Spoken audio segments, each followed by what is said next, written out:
Good day, ladies and gentlemen, and welcome to Mobile VR Reviews. I'm your host, Guy Manspeed, and today we're taking a look at Dark Days for the Gear VR. This review of Dark Days was requested by subscriber 2GraphicMC. Thanks for the request, and I hope you enjoy it. Dark Days is an escape room narrative with science fiction and horror themes that was released on June 22, 2016, and is available for $7.99. The game was created by the independent French developer Parallel Studio, a group of 4 experienced game developers with credentials leading back to such companies as Ubisoft, Capcom, and Activision. Dark Days is the studio's first VR game, and their second game overall, with White Knight being their first.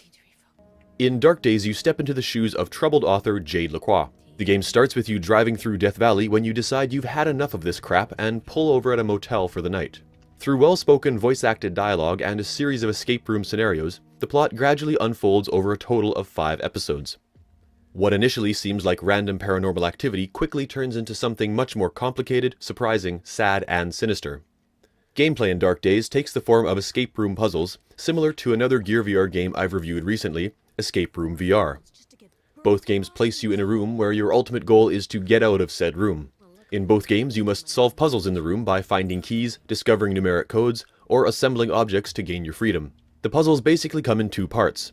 The part where you try to figure out what needs to be done next, and the part where you figure out how to do that, and both of these parts involve a lot of searching the room. But if Escape Room VR can be compared to a looking for your keys simulator, then Dark Days is like looking for your keys while somebody's actively trying to murder you. Very near the beginning, you're introduced to the monster, the nightmare that kills. It's a skinny black humanoid with some seriously creepy eyes and even creepier movements and sounds. As you make progress through the puzzles, this monster will materialize in the room and start chasing you. If it touches you, it's game over and you restart from the last checkpoint. You can't run away and you can't fight it, so your only defense is to find the spot or spots in the room with this icon and hide there until the monster gets bored and leaves. The monster shows up a lot throughout the game, with the first time being the most startling since you're not expecting it. Every time it appears after that, it gets less startling and more annoying as you're forced to drop the puzzle you're working on and hide. The monster mechanic definitely stretches the playtime of the game, and sometimes it feels like you're having to run and hide every minute or so. Comparing again to Escape Room VR, Dark Days has an overall much longer playtime. Dark Days is composed of 5 episodes, with each episode being composed of several rooms. Add to that the monster mechanic and the loads of dialogue, and the game can go on for hours. Depending on your puzzle-solving skills, each episode takes between 15 to 40 minutes, or longer if you get stuck. And there's even a little replay value here too. On subsequent playthroughs, you'll know what items you're looking for, but the item locations are randomized each playthrough, so you'll have to explore the room every time. Further, there are 20 hidden audio tapes to find that better explain the origins of this mystery, and they're worth finding if the story interests you. Controls are simple and effective. The game supports both gamepad and touchpad inputs, letting you move, interact with objects, and crouch or stand up as needed.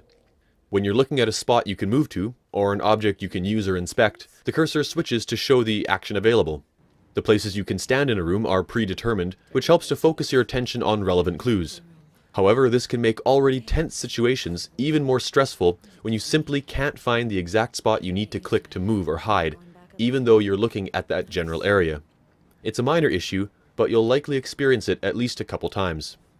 The graphics are clean and convincing, with models being realistic but not detailed enough to be photorealistic. Textures are simple and look good from any distance, and most of the rooms have a dusty haze hanging in the air that adds to the foreboding feeling. The environments play with light and shadow, and you'll find yourself either nervously avoiding the dark corners of the room or desperately seeking them out when you're being chased. One thing absent from the environments is dynamic lighting and shadows, which was probably left out for performance reasons. This is understandable since I've had a couple play sessions ended after 20 minutes due to overheating, even without dynamic lighting.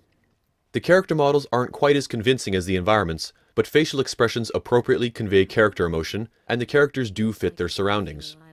But the character model you'll be seeing the most often is also the most well done. The monster is absolutely alien in both appearance and behavior.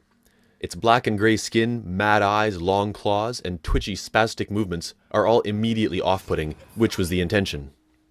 Regarding the sound design, let's start with the obvious, the voice acting.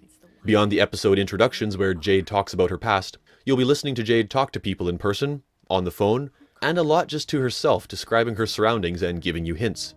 Many of the objects that aren't used in the puzzles can still be clicked, and usually result in a short or sometimes very long audio clip of Jade giving us her opinion on said object. Most of the time this is fine, but you can't click on another object until the first audio clip finishes, and some of it just goes on too long.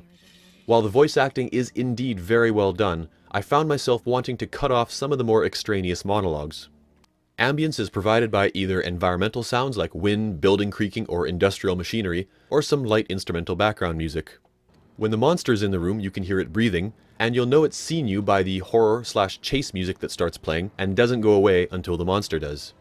The clicking and scratching sounds made by the monster let you know it's coming for you, and they're just as inhuman as its appearance. Regarding VR comfort, there's not much to say. You're never actually moving, and the head tracking and tilting parallax are all spot on, so anybody can play this. This is one of the reasons these games are so popular. They just work in VR, with minimal tuning needed for comfort reasons.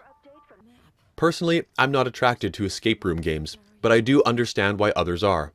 They're comfortable, simple to pick up while still providing a challenge, and solving puzzles is satisfying. The major downside to this genre, however, is the almost complete lack of replay value. Once you know how to solve the puzzle, the mystery is gone. But books and movies have the same problem, and that's probably what this genre should be compared to instead. The narrative in Dark Days is engaging enough to play through to the end, and plays like an episode of The X-Files or The Twilight Zone. And if you like that kind of thing, I think you'll like this. The randomized item locations and 20 hidden audio tapes add more replayability than other escape room games, so taken as a whole, the game should keep you entertained for a few hours. If you simply can't stand escape rooms or jump scares, maybe this isn't your thing. But if you're looking for a sci-fi horror narrative, and you like puzzles, definitely consider Dark Days. Thanks for watching. Got something to say about this video, an opinion of the game itself, or VR in general? Leave a comment to let me know what you think. And if you like what you saw, and you want to see more of this, hit the like and subscribe buttons. Remember, there's a new video every week. Hope to see you again soon. Bye for now.